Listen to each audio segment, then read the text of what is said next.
and this is the moment the body realizes something is very wrong. As the press continues to move, the weight goes from heavy to overwhelming. This is where the human nervous system starts to change how it works. Usually, pain is a useful signal. It tells you to move your hand away from a hot stove. But in a hydraulic press, you cannot move away. Your brain receives so much information from so many nerves at once that it enters a state of sensory overload. Think of your brain like a computer. If you try to open 1,000 programs at the same time, the computer will freeze. Your brain does something similar. When every nerve in a limb or your chest is sending a maximum pain signal, the brain can no longer tell exactly where the pain is. Instead of a sharp feeling, the sensation turns into a massive, dull throb or a feeling of heat.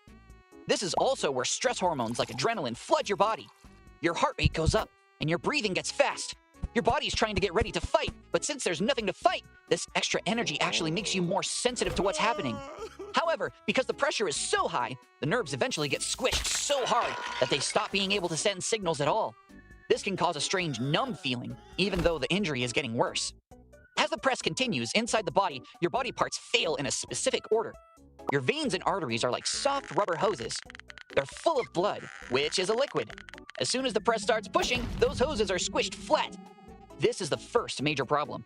When blood vessels are squished, blood can no longer flow to your heart or your brain. This causes a backup of pressure in other parts of your body. If the press is on a person's chest, the most dangerous part isn't the bones breaking, it's the breathing stopping. To take a breath, your chest has to grow bigger to let air in. The hydraulic press is a physical wall that says the chest cannot grow. Even if your mouth and nose are open, you can't pull air into your lungs because your muscles aren't strong enough to push back against the machine. This is called mechanical asphyxia. Under a press, bones don't usually snap in half like a pencil. Instead, they undergo something called comminution. This means they break into many tiny pieces. Because the press never stops pushing, it drives these bone fragments into the muscles around them.